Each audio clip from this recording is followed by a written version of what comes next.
Вы считаете себя дьяволом? Я не знаю, зачем вы это спрашиваете.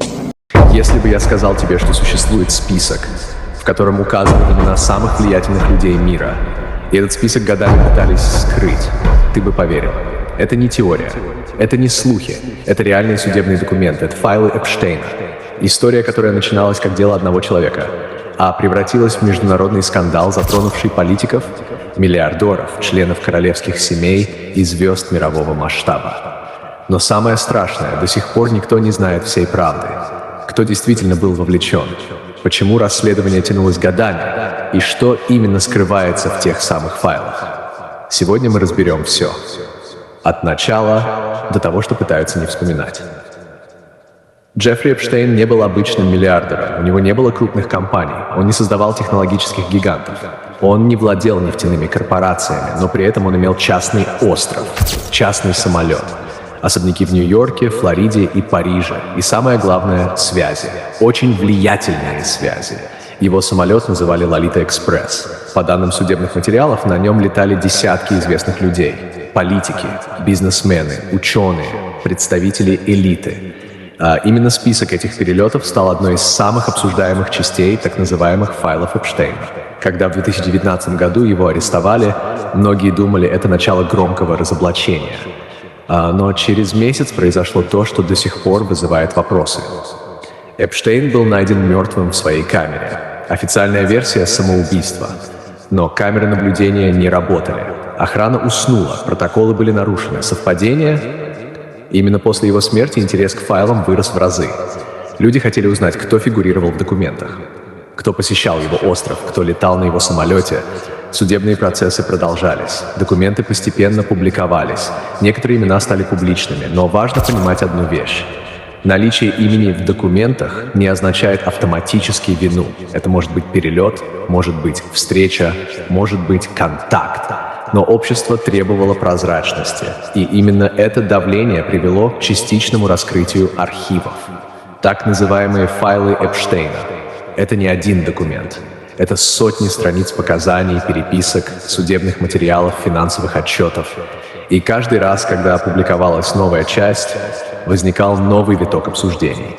Почему расследование 2008 года закончилось мягким приговором? Почему он получил сделку со следствием? Кто способствовал этому? Этот вопрос до сих пор остается предметом споров. После повторного ареста в 2019 году казалось, что все изменится.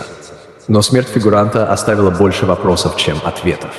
Некоторые свидетели продолжили давать показания, некоторые дела были пересмотрены. Но глобального процесса над всей системой так и не произошло. И именно это вызывает у людей ощущение недосказанности. Был ли он одиночкой или частью более широкой сети? Документы дают фрагменты, но не дают полной картины. Часть материалов до сих пор засекречена. Часть редактирована, некоторые имена скрыты. И вот здесь начинается самое интересное.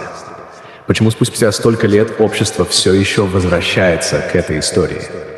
Потому что это не просто криминальное дело. Это история о власти, о деньгах, о влиянии и о том, как трудно привлечь к ответственности тех, кто находится на вершине. Файлы Эпштейна стали символом закрытых кругов, символом элит, которые живут по другим правилам, символом того, как много может оставаться за кулисами. И, возможно, самое главное в этой истории — это не конкретные имена, а понимание того, как устроена система.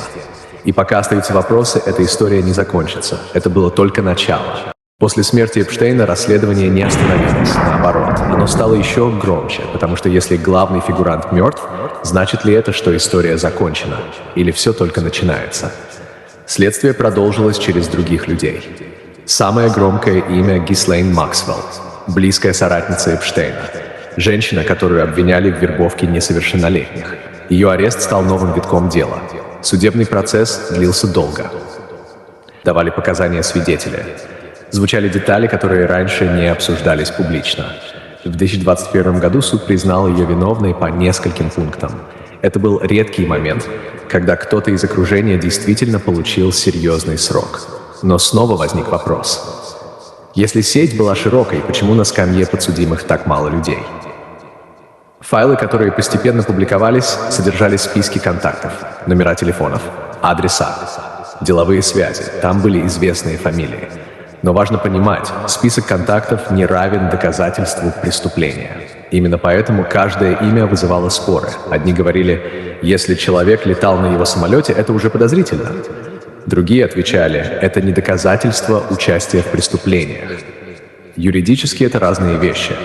Но общественное мнение работает иначе. Интернет начал строить теории. Форумы кипели, видео набирали миллионы просмотров. История превратилась в глобальную дискуссию о власти и безнаказанности. Особое внимание привлек его остров, частная территория, закрытые мероприятия, ограниченный доступ. Свидетельства говорили о странных вечеринках, о перелетах в определенные даты, о людях, которые появлялись и исчезали. Но официальные расследования всегда требуют фактов. И именно здесь многие ожидали масштабных разоблачений. Однако судебная система работает медленно и опирается на доказательства, а не на слухи. Часть дел закрыли, часть осталась без достаточной базы. Еще один важный момент – сделка 2008 года. Когда Эпштейн впервые столкнулся с обвинениями, он получил мягкое соглашение. Короткий срок, особые условия содержания, возможность покидать тюрьму днем. Позже это соглашение подвергли серьезной критике. Некоторые прокуроры заявляли что оно было заключено слишком мягко. Именно это стало одной из причин, почему дело пересмотрели спустя годы. Общество не забыло. После публикации новых судебных документов стало ясно одно. Система контактов Эпштейна была огромной. Он общался с представителями науки, бизнеса, политики. Он финансировал проекты, участвовал в мероприятиях, появлялся в элитных кругах. Именно это и делает историю настолько громкой, потому что речь идет не просто о преступлении. Речь идет о пересечении криминала и высших слоев общества. Некоторые материалы до сих пор частично засекречены, и это порождает новые вопросы. Что скрыто? Почему не все опубликовано? Защищают ли чьи-то имена или просто нет достаточных оснований для раскрытия? Ответы не всегда очевидны. Со временем дело Эпштейна стало чем-то большим, чем уголовный процесс. Это стало символом недоверия к элитам, символом того, что люди хотят прозрачности. Каждая новая публикация документов вновь поднимает волну обсуждений. Но окончательной точки нет, потому что это главный фигумен. Многие детали невозможно проверить напрямую, а часть информации остается закрытой. И вот главный вопрос. Можно ли считать дело завершенным?